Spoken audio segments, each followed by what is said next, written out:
Sa nagdaang bagyong Helen at bagyong Igme, isang bayan ng Bangar sa La Union sa mga idineklarang nasa state of calamity. 28 barangay nito ang nasalanta. Sa aming pagbabalik sa naturang lugar, isang malayong sityo ang aming inabutan ng tulong sa ilalim ng ating Operation Bayanihan. Dito ay iba't ibang kabuhayan ang aming natuklasan.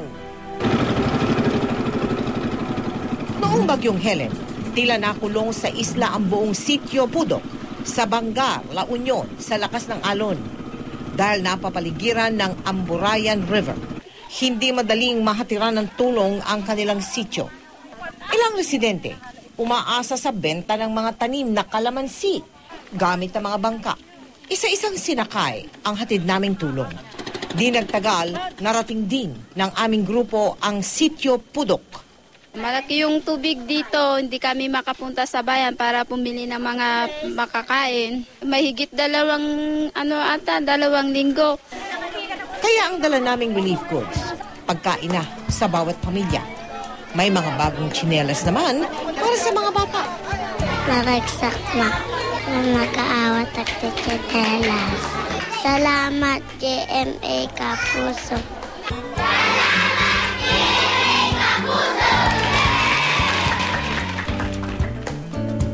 At bilang pasasalamat sa aming grupo, isang simpleng handog mula sa kanilang barangay. Sa barangay Paratong Norte, nakilala namin si Rhea, isang stone picker mula rin sa Bangar, La Union.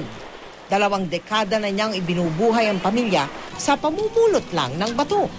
Ayon kay Rhea, may magandang dulot din ang mga alon gawa ng bagyo. Pag malakas na ang alon, kami doon, ma'am, namumulot rin kami ng bato. Dumadayo pa kami sa luna, ma'am, para mamulot ng bato. Naglalakad kami hanggang doon para may pakain lang kami sa mga anak namin yung nagbintahan namin, namulot namin ng bato.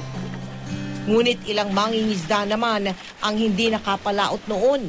Tulad ng tiyuhin niyang si Nelson, na balsa lang ang gamit. Mahirap lang po ang buhay. Hindi nakakabili ng makina.